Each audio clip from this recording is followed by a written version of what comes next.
Yes, it is -1 degrees. With the wind chill, it's -14 degrees here in Idaho in January.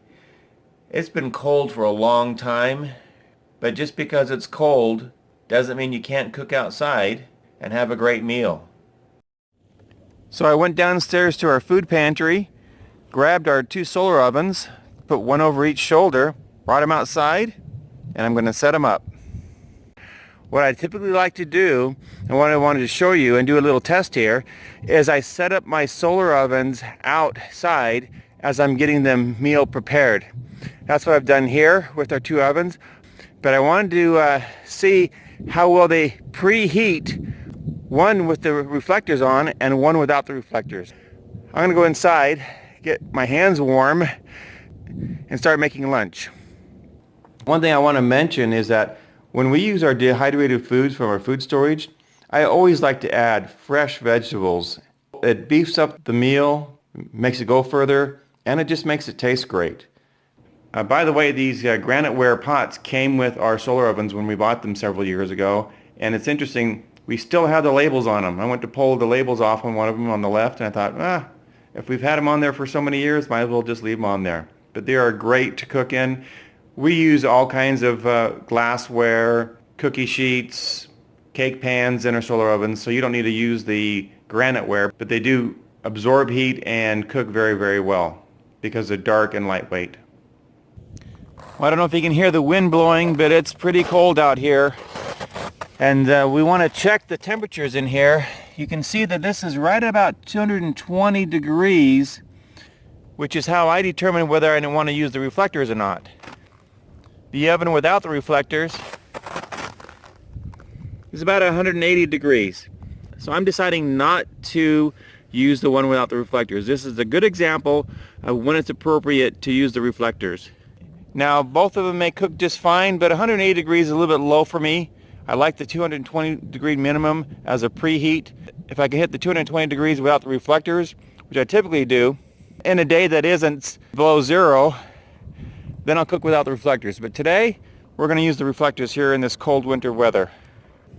Everything's set up. I'll just let things cook. Now, the instructions for the dehydrated food says I need to bring water to a boil and then cook it for 20 minutes or so.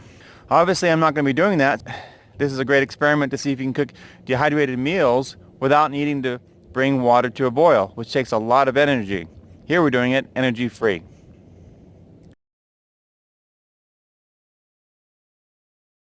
Well, it looks like the temperature is holding right at 220. I'm not ready for lunch yet, but it's doing a great job, just cooking away here.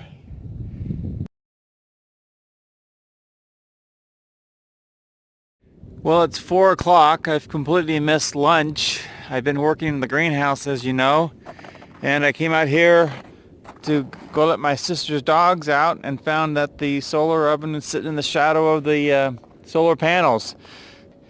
I'm sure it's cooked. It's been out here for 4 hours. I put it out here at noon. I'm just going to put this in the kitchen, do a quick taste test, and get back to work here in the greenhouse. Okay, it was 180 degrees when I brought it in.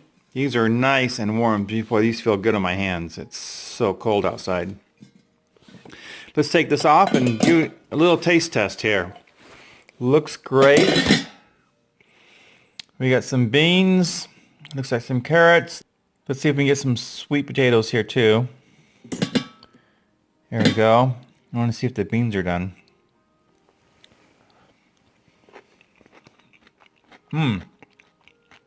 Wow. Really good flavor. Beans are totally done. And the vegetables are just right. I like my vegetables crunchy. I hate them when they're soggy. This is perfect. Maybe I will take a break here for lunch. Obviously added too much water in here. But that's fine. So it's more like a soup, which is great.